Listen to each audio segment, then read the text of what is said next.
Today on Business Growth Talks, we have Daryl Bates-Brownsword. Brownsword is a business succession and exit planning specialist dedicated to helping founders maximize the value of their companies and transition on their terms. As a partner at Succession Plan UK, he guides business owners through the complex process of succession planning, ensuring their companies are exit ready when time comes.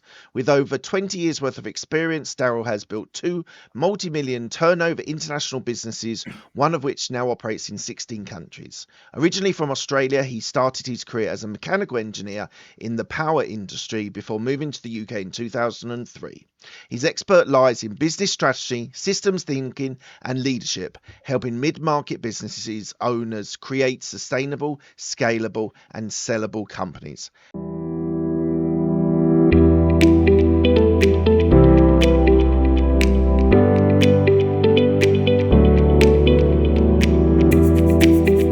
Just a quick one. I just wanted to say thank you very much for joining me today and being with me on this show.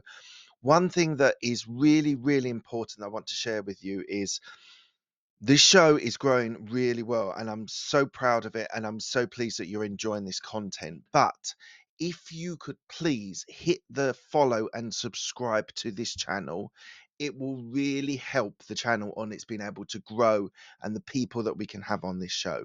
So please do consider, if you have a moment, please can you hit the subscribe button and the follow button, and I would really appreciate it.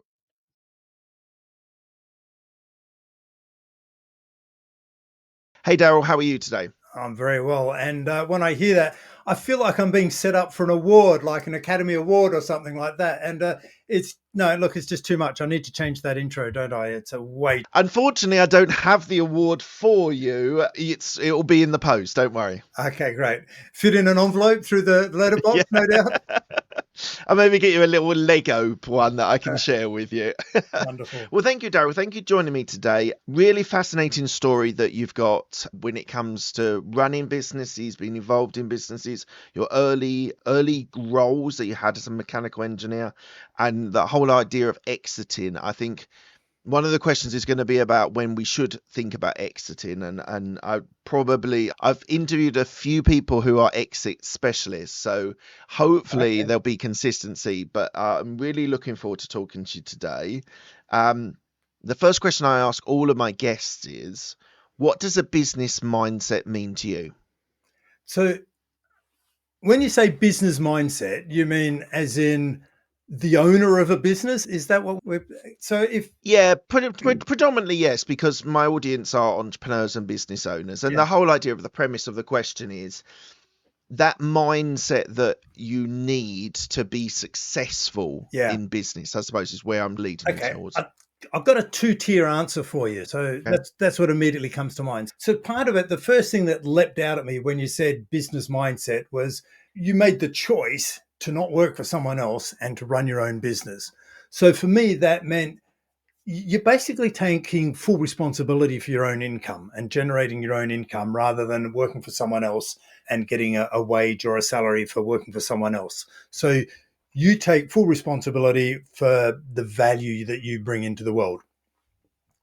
The second layer is, once you've done that and you've got a business up and running, is that the business mindset is what's the solution that I've found? What problem am I solving for a marketplace that's crying out saying, I need this problem solved?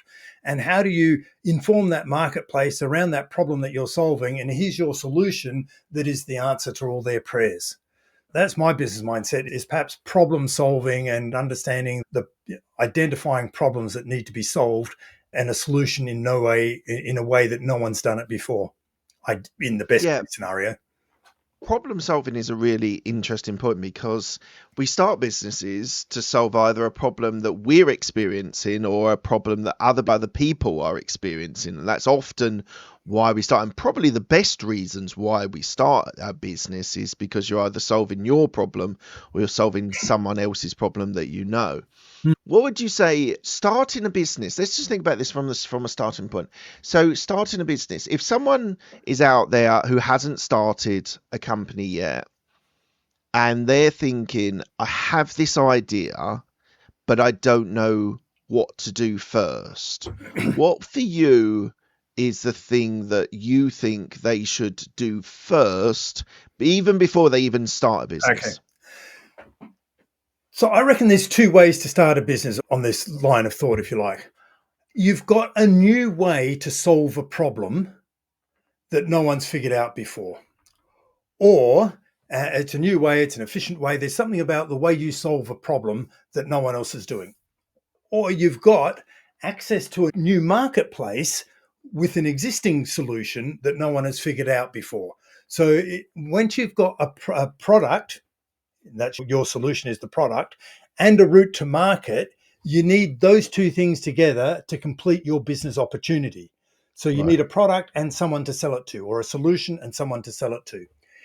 If you're exploring building a new business from scratch and you've got this new idea and you're going, look, I reckon I can solve this. Here's a solution that no one's figured out before. I can do it with AI and make it really efficient and what have you. Are you solving a problem that people actually care enough about Mm, to want to spend a whole lot of money? And mm, to try and think really basically, you might go, we had toothbrushes, manual toothbrushes for so long. yeah. Who would have thought battery operated toothbrush was a new problem or a new solution to a problem that you thought needed fixing? So Yeah. no one thought, hey, look, I've got real problems here with a manual toothbrush brushing my teeth. I need Mm, a battery one because it's just exhausting brushing my teeth for 2 minutes. And if I just had a battery, but Oral-B or whoever started it have gone, hey, mm, we can convince them now we've got a lot of money that we can spend on this, educating people of this new solution. So they had a yeah. route to market through advertising. We could spend all day on this and I'd love to, but you probably haven't got the time. Yeah. No, it's an interesting one because, as you say, that whole idea, because I always think before you go to market, do some sort of market research and Yeah. make sure people are out there actually want the product or service that you're Yeah. actually providing. And You, that's you that. find, But as you say, you're trying to validate your idea in the market. And there probably was, if you use the toothbrush idea, is that when people tried it, they probably said, "Oh, that feels so much better." And it means I'm not using yeah. my hand to be able to brush the teeth. We can bet that Oral-B did some market research and they had consumer groups come in and they're going, actually, that's pretty good. I would never have Yeah, thought I wanted one. But now that I've yeah, used it, oh, soundbite, we'll put that in the ad. But now that I've used it type of thing, yeah. yeah, So, yeah, look, I absolutely, if you've got a crazy new product or an idea for a new product, go and test the market and see. yeah, That's what the whole purpose of the research is, to see yeah, that this is a big enough pain, this is a big enough problem for the yeah. market to go, I'd spend money on that solution. I So, would agree. what's the old saying? Is there a hole in the market? But you need to figure out, is there a market in the hole as well? Yeah, absolutely. Let's go back. Tell me one thing about your upbringing which reflects on who you are today. Ha! My upbringing, it was clearly from my accent. I'm an Aussie. I spent all my life, first 40 years in Australia, growing up all over the place. I know I've got a mild Aussie accent, but I'm an army brat. My dad was a soldier, career in the army, spent 35 years in the army. I won't say doing as he's told, but going up through the ranks. And so very conservative. So I never had any entrepreneurial genes in my family and never had any desire to run my own business. My first job was in a bike shop. And I remember I loved working on bikes and I wanted to work on bikes before I went to uni, because push bikes I'm talking about here, because I had to get it out of my system. I was just mad keen on bikes. And I remember seeing the owner of the bike shop working all sorts of hours and taking risks and doing all sorts of things. Very successfully, he was importing bikes and components and building them. But I just saw the amount of work he put in, and I just did not want anything of that. I wanted a nice, secure job as an engineer. And yeah, so set up with that, got into engineering, worked 10 years in engineering and realized I wasn't a great engineer. It was just, I'm good at solving problems. I like figuring out how things work. But yeah, it would have been just too dull and like ripping teeth out manually to have stuck with that for so long. Yeah. So there we go. So what was the transition into business and entrepreneurship? Tell me about that. Tell me about Okay. Yep. moving from the structure of engineering into the unstructured world of business. So At about the late 90s, I was working in the Electricity Authority in Australia, in South Australia, and it went through a similar process. For those in the UK, it was the CEGB, I think, and they went privatised. And Australia started copying them and privatising our electricity authorities. I thought it might work in the UK, but crazy in Australia being such a distributed market, but we'll park that opinion. What I got exposure to was a lot of the Arthur Anderson management consultants coming in and analyzing our business and telling us what we should be doing. And I saw those guys and I got involved in some of those projects because my leadership didn't know what to do with me because I kept wanting to change jobs all the time. So they put me working with these guys and I thought they had a great job. They were, I just loved business more than I loved engineering. And I was halfway through an MBA at the stage, which I'd started as a conscious move to get me off engineering. And at the turn of the century sort of time, it was the period when there was a lot of government restructuring and right sizing and downsizing were the buzzwords they used. And they started offering packages. So I said, if you're going to pay me to leave, I'll take the money. Thanks very much. And I went and worked for a consulting company in Adelaide. And Adelaide's a second tier city in Australia. I guess it's a bit like Exeter here. I hope no one gets offended, but it's not a London or a Bristol or a Birmingham type of city. It's a second tier city. And so all of the big consulting companies were based in Sydney or Melbourne, and Adelaide, we had a second tier one. So I was doing some work with these guys and I finishing off my MBA and I was doing marketing and I was saying to the guys, look, we should be focusing on working with SMEs. Because SMEs, we've got a whole lot of knowledge and experience from the corporate world, which we're just competing with the big boys from Sydney and Melbourne coming in and fighting. And the only way we've got so far is that we undercut them on price, which doesn't seem to be a brilliant strategy with all of my newfound knowledge from doing my MBA studies. And I thought I knew it all. And I said, we shouldn't be doing that. We should be targeting the SMEs because all of this knowledge that we've got that we take for granted is brand new to them and eye-opening and revolutionary. And they said, you're crazy. That'll never work. You'll never make any money out of that. And I was, I think, about 31 at the time and young and dumb still and hadn't realized too much about life. I said to my wife, look, I want to have a crack at this. Give me a year to make it work. If I can't make it work, I promise I'll go back and get a real job. And I haven't had a real job since, but I've worked probably so much harder than I would have in a real job. Yeah. There we go. That was my transition. It's called happening, fell into it. I don't know, but you create your own luck to some extent. Absolutely. And so you've been involved in 2 international businesses. Why don't you tell me about the international element of it? Because most of my audience are UK or US based, and most are pitching themselves mainly as national businesses, whether it's a US wide business or a UK wide business. Yeah. Why did you decide to be involved in international businesses? Because we're stupid. Oh, sorry. I don't think you are. No, Daryl, I don't think you are. I think it's one of the issues, especially if it was consultancy. Yeah. It does very much lend itself to an international element. So the main one, 99, 2000, 2001 is when 2000 when I first went out on my own. I was on my own for a bit and 6 months in, I met some guys who were going, hey, look, we're building this consulting business. We've got some methodology here. And I was at the time playing with business planning and helping businesses grow and going, here's how you need to structure your business. Here's what a growth plan. And I was using, I'll call traditional business planning methodologies and techniques at the time. And I met these guys and they'd come over. They were also ex-corporate and they'd been from the financial services industry and accounting and wealth management. And they said, look, we're building this international business. Here's this methodology we've built. And they showed me some of the IP and I've gone, that's what I'm trying to build. That's what I'm trying to get to. You've bridged the gap of what I'm trying to do. Tell me more. And so I met up with them and they were right at the beginning of building a national business from day one. And it was what we'd now call a coaching business. At the time, we didn't know what to call it. The coaching industry was really brand new. We were business and management consultants. We were advisors. We were coaches. We were back to consultants. And the coaching world was growing and they were looking at our stuff and they're going, oh, that's not coaching. And we're going, hey, look, SME owners, they don't want to be told that they've got all the answers themselves. They're looking for a bit of help and advice as well. So we did that. We grew the business, grew really fast in Australia. We won awards for being in the top 100 fastest growing businesses in Australia, won a couple of awards. It was all going gangbusters. And we said, we need to take it to the US and the UK. It's a growing industry. We want to get on the bandwagon. We want to go fast. Let's take some risks. So a couple of us, we spread out. One went to the US and a couple came to the UK, English speaking countries, and they're all both much bigger markets than Australia. And we got to the UK and we started setting up and building relationships and introducing people to the methodology and networking and running events and just trying to get the word out as fast as we can.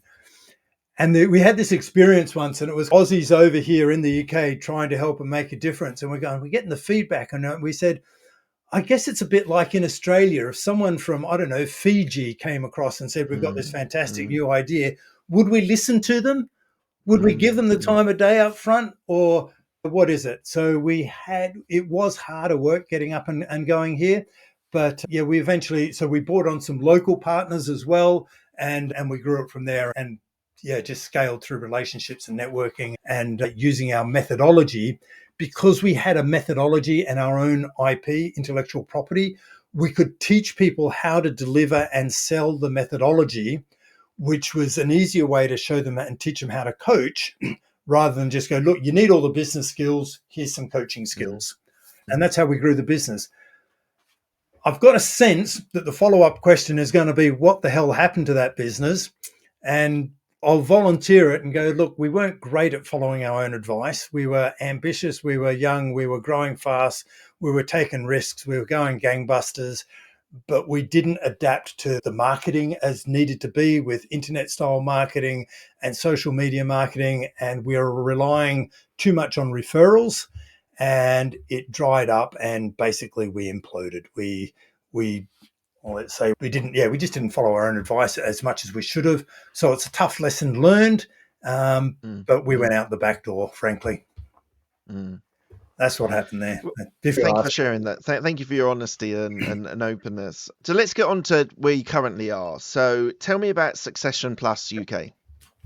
So Succession Plus, so I'd spent about 15, 20 years working with SME businesses, identifying how they need to grow, because you have a look at SMEs, they get stuck at certain steps of growth, and you can just see they get stuck.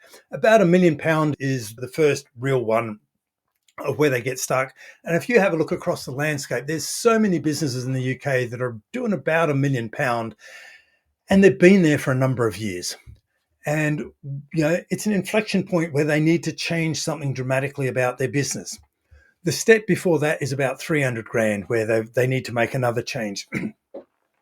So we got really good at understanding the steps that people need to make and the patterns of the mistakes people were making or where they were getting limited, and showing them how to unlock that. And it was great. And it was really successful and enjoyable working with business owners, helping them unlock the keys to growth and taking them through that stage growth plan. But after a while, it just felt like growth for growth's sake. Business owners start their business with a purpose, a passion, a desire, and a vision of what they want to take it. And when they grow through that first vision, too often they forget about it, and then they're on that road of growth for growth's sake and just feeding the commercial machine. So when I left the coaching industry for a couple of years, I went and worked with some other businesses, wasn't a great employee as it turned out. So I thought, okay, so what am I going to do now? And I thought, what's the big thing that we were missing? And the thing that I saw that I was missing a lot, or gaps, if you like, is I saw business owners growing, and they were saying, I want to get my business to a stage where I get noticed and people come and tap me on the shoulder and go, I'm interested in buying your business. And whilst they had some good structures and systems in place, they weren't actually ready for exit. So their numbers looked good from the outside, and someone would come and make an offer to them and they go, yep, and we'll take it. And they might end up doing a deal, but the deal required that person to be involved in the business and stay involved for a number of years and work through an earn-out period to hand over the business. And it just meant that they'd taken all the risk in building their business and they were then taking all the risk in exiting their business as well. Mm, That just mm. didn't seem fair. So I thought that's a problem that needs fixing, and business owners will be interested in fixing that problem because it can save them a lot of money, because it's costing them a lot of money now. It's only costing them a lot of money once, and they're not seeing it's going to cost a lot of money, but it's a big gap that needs fixing.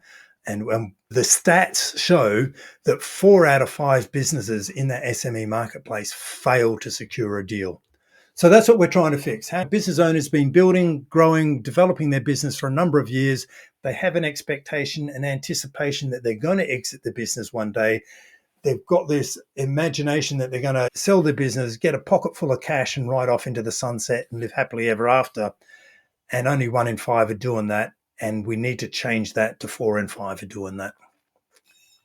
So the question I think everyone wants to know, and I've asked this of consultants like you who have a specialization in exiting, when should a business owner think about exiting their business? It's funny you should ask that, because I've asked a lot of people the same thing, a lot of experts, and they all go, and I say, you should be thinking about your exit strategy the day you start your business. So yes, that was what I was expecting. The second best time is now.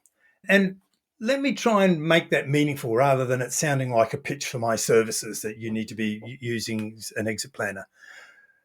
You want to build your business where someone will be, if they are attracted to your business, they will come along and make you an offer and then not get scared off because your business is not exit ready. So you want the business to be exit ready.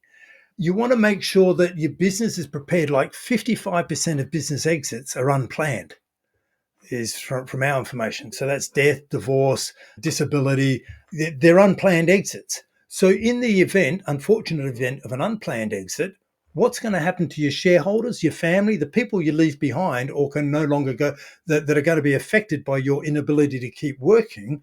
What's going to happen to them? Do you know, or do you just hope that they'll be looked after and everything will be all right? Entrepreneurs and business owners are natural optimists. So that's never going to happen to me, but it does happen all too often. So that's why you want to be exit ready. The other thing is, if you're looking for funding and you're going to funding and you want some VC finance, they're going to invest in your business. They want a return on investment. They want to know how they're going to get their money out. If you don't have an exit plan, they're going, I don't want to invest for infinite amount of time, unlimited amount of time. You're asking me to invest a big chunk of change into your business. I want to know how and when, how you're going to de-risk that for me and how I get my money back. And if you don't have an exit plan, it shows that you haven't thought about the business, you haven't thought about what you're asking of them, and you're unprepared.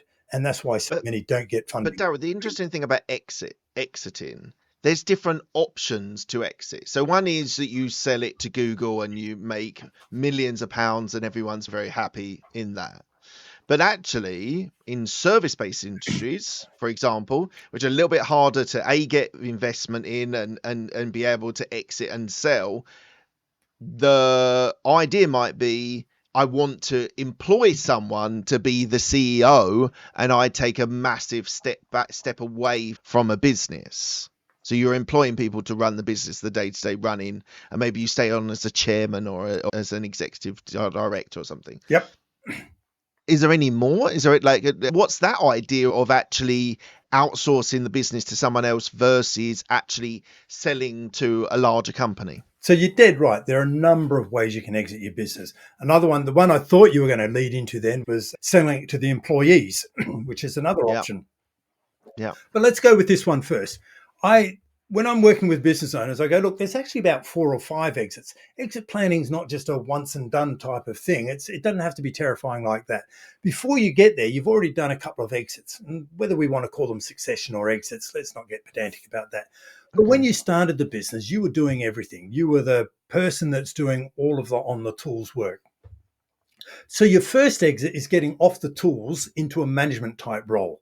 And ideally a functional management. So instead of the best salesperson, you're now the sales team leader. And then you want to get out of that sales management role or that functional management role, because it could be a delivery manager as well as instead of a sales manager. You then want to get yourself out of that management role into the CEO, MD role, whatever you want to call it, but the person who heads up the whole business. But you've still got a day job where you're running the business. You might not be on the tools, but you've still got a job where you're running the business, much like the CEO of HSBC or something. Mm. So there's two exits into that role. Then you might have another exit out of the CEO into the chairman role that you suggested. Now you're running the business by remote control. As a chairman or chairperson, you don't have to be in the business every day, but you want to know that the business is running. You want the systems, you want all the information coming to you like clockwork, so you can spot any abnormalities, anything that's going to, glitches in the system. So now you're in the chairman role. So you've exited out of your job, you're exited out of an income role, and you're now in a control and ownership role. So you've got control of the business in the board, and you've still got your shares. You can then exit out of control and just have your shares, much like you can be a shareholder of HSBC and not have any participation, you just own the shares. Now that'll work, making a massive generalization here, for about 2 years max for a small business, because when the cat's away, the mice will play.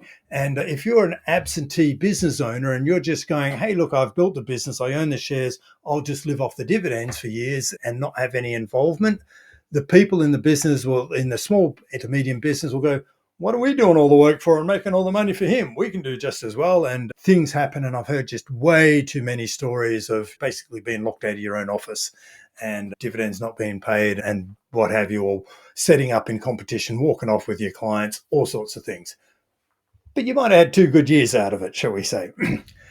So there are different exit strategies. Each one has its pros and cons of how you can go about it. There are ways of selling to the employees and doing that in a way that they don't have to come up with the funding. But you bang on. There's all sorts of ways you can exit your business. And where we need to start is understanding the goals and aspirations of the founders, the shareholders of the business. What are they looking for? Do they want to get the most of their life's work? Do they want to maximize the value? Do they want to exit on their terms? What's the number one driver, the key to them that they will see as a successful exit? The other question that springs to mind, which is something a guest on my show a little while ago said, was they actually went too far. And actually, so they sold their business after 5 years. And in retrospect, they should have sold it after 3 because it was in the best shape possible and would have got the biggest earning, biggest sale, which would have been money for them. They actually run it 2 years too long. And actually, by the time the extra 2 years, and they'd become a little bit disillusioned and like they weren't fired up every day to do the job and actually went too far. Is that common? Do you find that as a common example of people almost going too far into the business to when they sell and actually it's devalued from its peak? What is common is hindsight, and it's wonderful, Yes. isn't it? Look, every business owner has an ability. And you might say that we touched on something before about the number of businesses that are capped at about $1 million in revenue. And that's because, why do I say they're capped? Because that's at about 7 to 10 people in the business. And a control freak business owner, which most entrepreneurs are, can manage 7 to 10 people with a direct line of control without a layer of management in between. And business owners that get stuck there haven't employed the next quality or layer of experienced people up. They've kept with the lower level support staff, and there's a big gap between them and those people. And what's happened is they've just got support staff. So it's an owner and 7 to 10 helpers. In that case, they don't have many structures. They don't have a functional structure set up, and they're involved in all the decision making often, and which means they haven't got any documented structures. So there's not much in the way of job descriptions or processes. So the business is being run a lot from memory, and things start slipping through the cracks. And they feel like they're spinning plates or fighting fires all the time and running, chasing their tail and never getting on top of things, which ends up meaning they're working big hours, they're taking all the responsibility, you can't get good help, this type of energy, and that's what burns them out. So what they didn't do, as we talked earlier about these transition points of what they need to change the way the business is structured and the way decisions are made in business and the way to delegate and maintain control. If no one taught them that they need to do that, they don't make the change and they don't go on and to progress to keep growing Mm. the business. And I think that's an example of what you're talking about there. They just got stuck in that cycle that, might have been capped at a mil or 300 or whatever, or 3 mil, Mm. whatever the number is. That may have got capped there for a long time and they just got burned out. They got career bored. They got stressed and frustrated. And that drags the culture down and you get staff turnover and the business value goes down. Yeah. If you're buying a How business, a stressed business owner is the best business to buy. It's the worst time to sell. But if they've got some good assets in there, it's a good time to buy one because they'll give it to you, basically. and also retirees as well. They're a good They when can they're be, yeah. older. So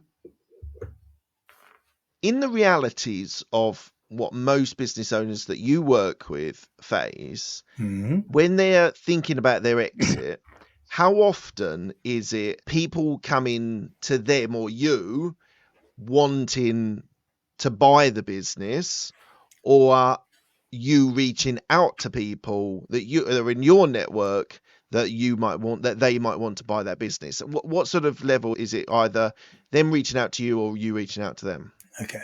So I don't want to mislead anyone. At Succession Plus, we focus on the exit planning. We're not brokers, we're not M&A consultants, so we don't promise to find buyers. Okay. We've got a network, and finding the right, once you get the business to the right size and it's exit ready and the owners are ready to exit and the valuation is higher, the valuation to someone else is higher than the valuation they would like, you go, hey, all those three things are lining up. And then we'll start talking to either PE companies, we'll reach out to our network and go, is this something? Or our network of people who, brokers who specialize in their industry, or M&A people who specialize in their industry. We'll start making some introductions and go, look, we know a few people in that area, but we don't find a buyer for your business. Yeah. Okay. What's your marketing strategies for gaining clients? So we have some partnerships. So we need to know lawyers, we need to know accountants and tax advisors, we need to know CFOs, we need to know HR specialists. We need to know all sorts of people in our network, so we get some referrals that way. We have one of our best performers is we have a business sellability score. The business sellability score is a quick quiz or scorecard, if you like. Answer 30 questions. These will be all questions. You don't need to do any homework to answer these questions. And it'll give you an assessment of how sellable your business could be today. And would your business be sellable if someone approached you today? Would it be sellable with conditions, i.e. all those earn-out arrangements that are highly risky for you?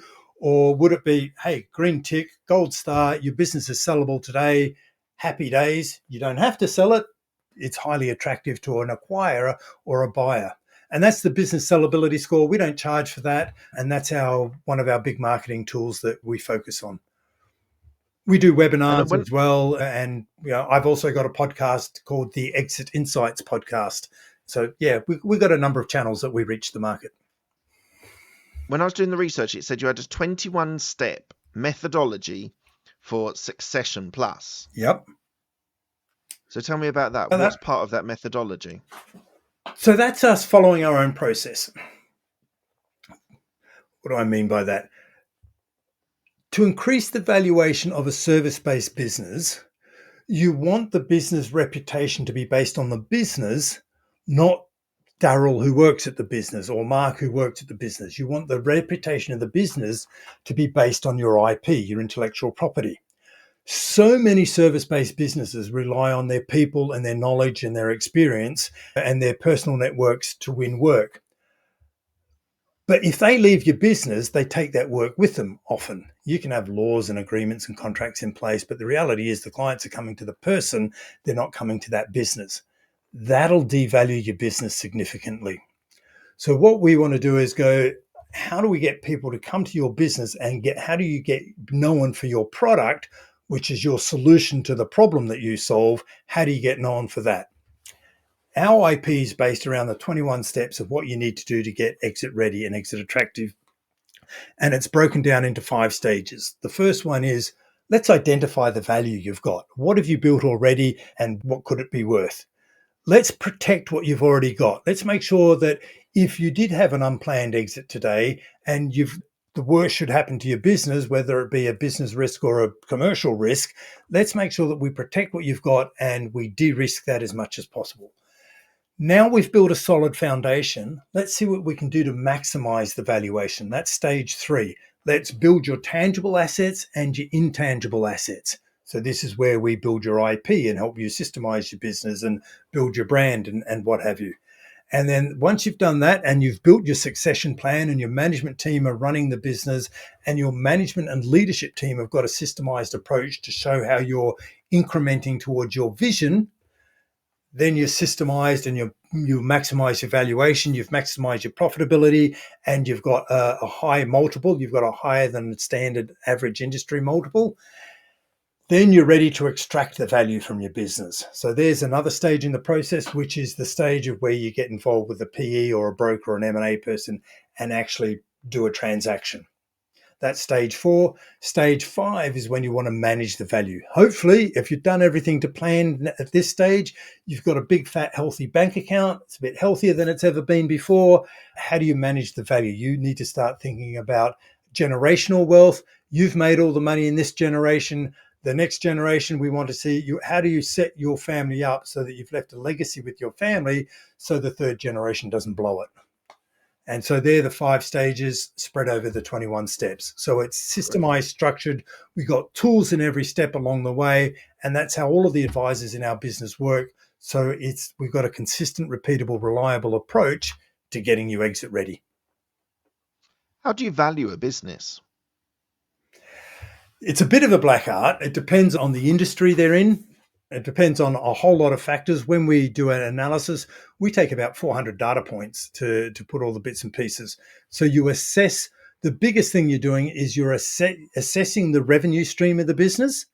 You're assessing the people and the tools and the resources to generate that revenue stream. And you're assessing the likelihood of that revenue stream to continue under new ownership. And what are all the threats to that revenue stream? So without giving you any formulas, like there's a crude formula that's applied a lot to service type business, which is a measure of EBITDA and a multiple of the EBITDA. And EBITDA is just a neutralized representation measure of your profit before interest, tax, and depreciation. And that sort of neutralizes from one business to another. It's not a useful number for business owners because you have to pay tax and depreciation it's a tax number. So what you really want to know is your cash flow. So we'll just park that for a sec, but it's a number that valuers use. And then there's a multiplier of that. And the multiple of that valuation, that EBITDA number, is generally a representation of the risk to those future cash flows that we talked about just before.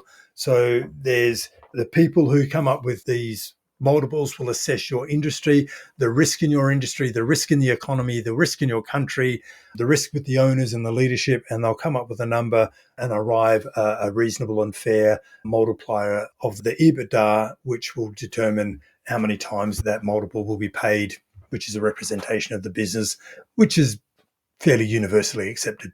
Moving on, how do you think you've evolved as a leader? I absorb a lot. I read a lot. I listen a lot. I'm not reading too many books, but I'm listening to them all and podcasts and what. So I'm continually learning and evolving and trying to stay on top of things. The biggest challenge I had as a leader is to not meddle and get in the way. When you delegate things, it's exactly the same issue that a control freak owner has when they're scaling through the 1 million mark. How do you delegate things? How did I delegate things? How did I communicate the task that I wanted to be done in the way that I wanted to be done it? So how I would assess that it was successful and in a time frame, and then what sort of reporting things are in place to show me that things are being done the way I want them to be done, and to show me exceptions primarily. So how have I evolved is to trust people more.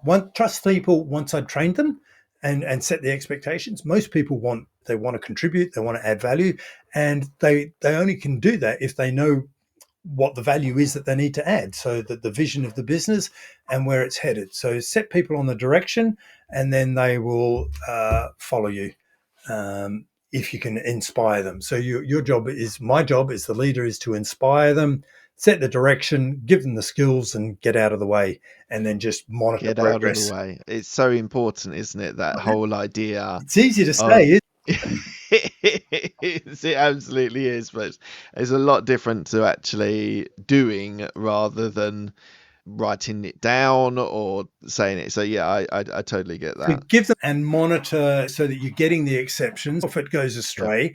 And you need to be monitoring those things, and then ask open questions rather than making assumptions when you do Mm, have a conversation. mm. What's been your biggest challenge in business?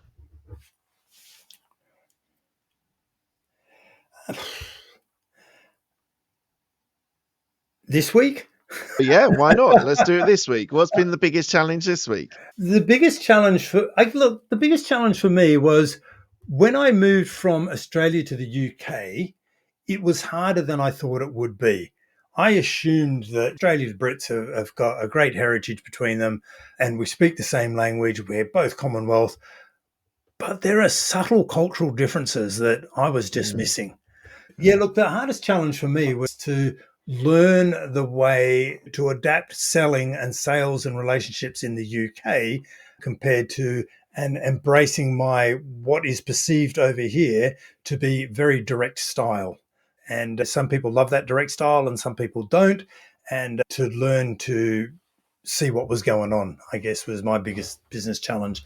Being a bit of a slow learner sometimes. So the UK or the Australian is more direct? Australian is more Australian's more direct. direct, yeah. Yeah, the amount of feedback I got over here when you're very direct, aren't you? Am I? I just But really, I always think that's not necessarily a bad thing. that's what I thought. But what do you Yeah, mean? no. I'm just not messing around with fluffy words. I don't know how to do it any other way. But at least I've got a little more awareness about it now. It doesn't, and it doesn't mean I change it. For example, in the UK, if we were talking earlier about someone wants to buy your business, they'll come and make an approach to your business, and then they start sniffing around, and then they change their mind and walk backwards, and they go, you know what, the timing's just not right for us. And they won't tell you the truth. They won't say, this business is a mess. It's far too risky for us. We're not Mm, touching that with a barge pole, is what they're really mm. saying. But what they say is it's not the right timing for us. We reassessed our strategy and to your time, but it's just not right for us. So the business owner, But that is a problem in the UK that people are not giving the exact feedback that and saying that it's the wrong time for us at the moment. But actually, that helps the business in no way, shape, or form. wouldn't it? Yeah, it So would. I If you were told that it's a mess and you need to sort it out, you can do something about that. so I meet business owners and they go, oh look, we've had lots of offers. It just wasn't the right time. I go, do you see a pattern here? Yeah. What's the plan for the next 2 to 5 years for you?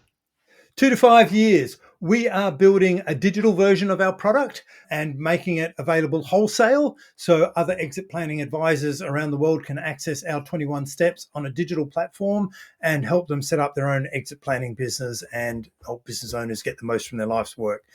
Our primary focus is to scale that and grow it. That's not to ignore that Succession Plus is the retail arm of that.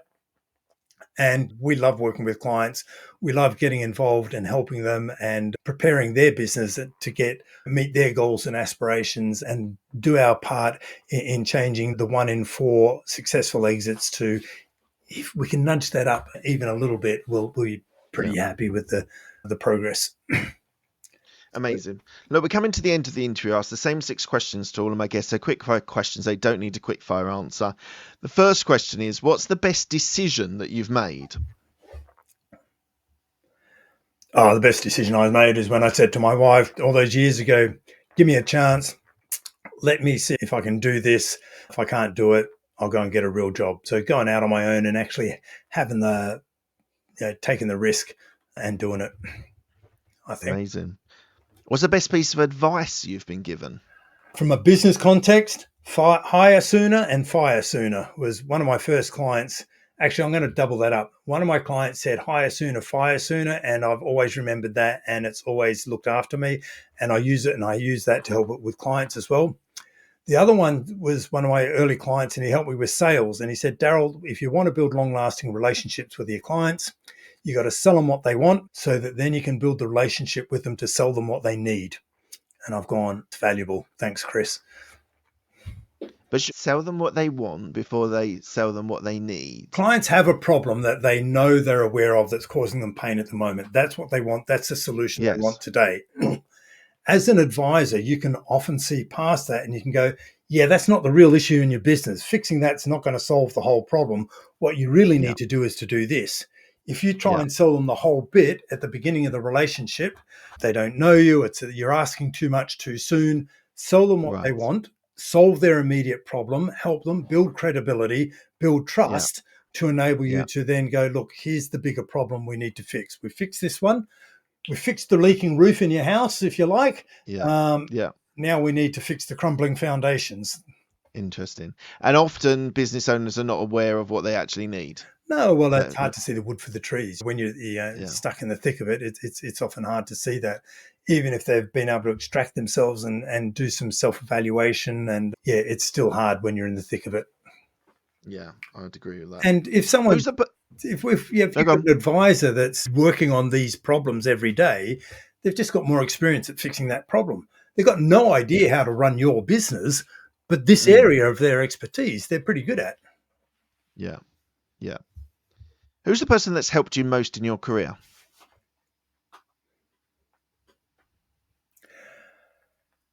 It depends on the stage of my career.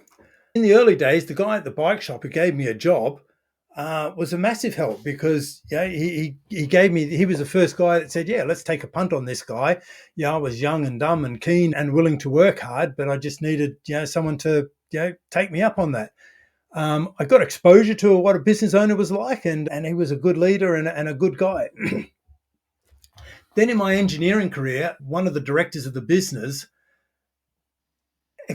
he was an influence to me because he acknowledged that I didn't really fit the mold of all the other engineers in the business and gave me the ability to try different things. And then eventually we agreed that I wasn't a right fit for the business, but he didn't stifle me or try and stop me. And he was always very supportive. And I'm really grateful to that to this day, and that he enabled me and to go on and spread my wings, so to speak. So that was one of the directors way back when I was in there.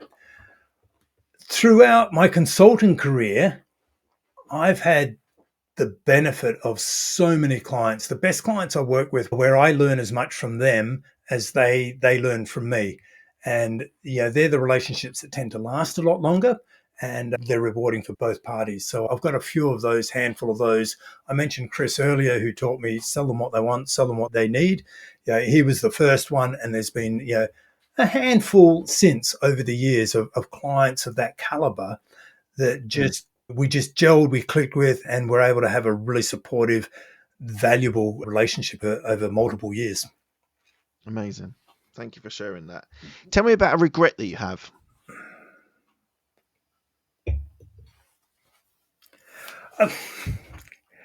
Between you and me and no one else, I probably should have left the coaching business I was involved in earlier.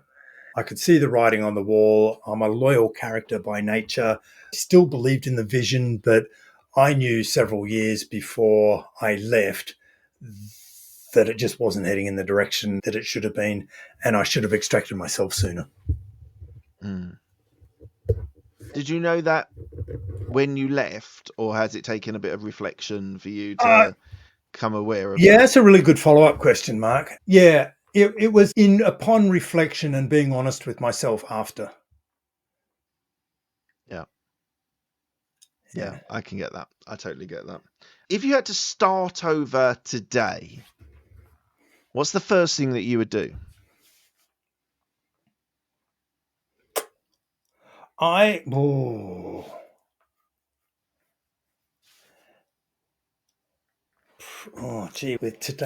AI and everything, who knows what the world's going to look like next week, the rate that AI is making changes.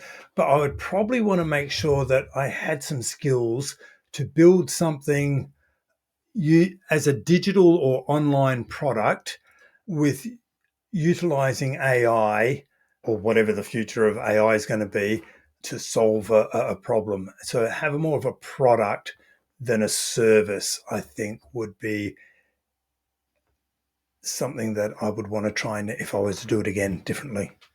It's interesting you say that. I was talking to a friend of mine who has run information businesses and been pretty successful. And he said this next phase of internet business is going to be around productization of services. So, like you were saying about the 21 steps Yeah. real succession plus, and it sounds like you're creating a product that people can buy and they can use it as other succession planners can. Yep. And I thought that was an interesting idea that people are like the whole advent of TikTok and the people shopping on TikTok and things like that, like having people talk about their products or other people's products. It's interesting you say that whole idea of building a product for the internet age, for the internet business, is where you would go. Yeah, the grass is always greener, right? So you're looking for different challenges. And one of the things I do now is help people, if you like, productize their services. We were talking about that earlier. And that's what I was leaning to when I said create IP for service businesses, so that you can build the IP as your proprietary approach, your methodology, if you like. I talk about IP as there's two types of IP. There's the old school IP, which is like KFC, which is your secret formula that you can only get from you. And there's your modern economy IP, which is like Subway sandwich IP, which is more around the process that you're following. It's a proprietary process, and one for your process in how you make a salad sandwich. Yeah, I'm a big fan of productizing services and getting clients buying your process, your methodology, rather than the person delivering it. But I think with AI and digitization, I don't think courses are the way to go, but there is something around that. And I don't have an answer, otherwise I'd have done it. But if we're going on a navel gazing exercise and going, what would you do next? I'd go, if I was creative enough, clever enough to identify a solution around there, that'd be tempting. Interesting. Thank you. Tell me something that most people don't know about you. Most people don't know me at all, do they? Of the people that know you, tell me something that most of those people don't know about you. Probably most of them don't know that I'm a keen gardener. And one of the things I like living in England is that it's so much easier to have an English cottage garden in England than it is in Adelaide, Australia. The weather is so much more favourable here for an English cottage garden. It is. Amazing. What does legacy mean to you? Legacy, that's interesting because we talk about this with our clients. Legacy is what people say about you after they've left your business, is the definition that I've arrived up. So how do they talk about your business when they're no longer there? And that's based around culture, I'd imagine, that you're creating at your company. Yeah, like when people have left your business, do they go, look, it was a business with such great potential, or it had awesome leadership, awesome culture, but the product was, or do they go, such a great business, don't know why I left, I was looking for other opportunities? What do they talk about your business when they're down the pub? Because that's all there is about your business. Do they not waste their time talking about your business?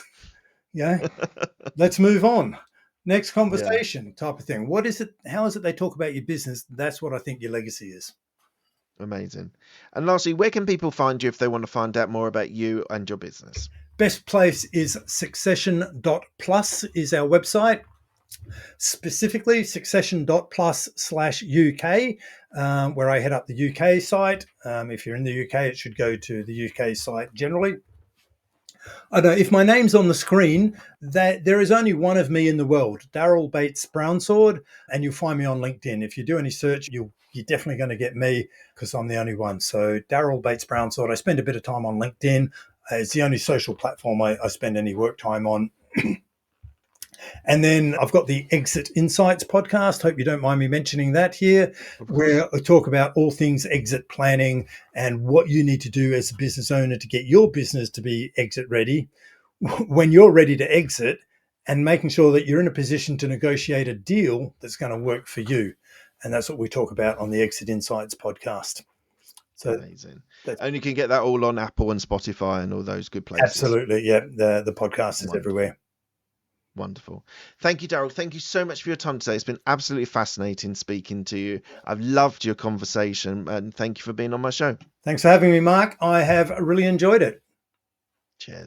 I really hope you've enjoyed that content. It's a really fascinating interview that I've done there. So please do, if you are enjoying this content, please do give it a like. Please do give a subscribe. It'd be really good to boost the subscriptions. It really makes a difference to the algorithm in YouTube. So thank you for that. If you do hit subscribe, hit the bell icon and you'll get all of the content. You'll get notified when all the content is available. Thank you so much for your time. It's really appreciated. Thanks a lot.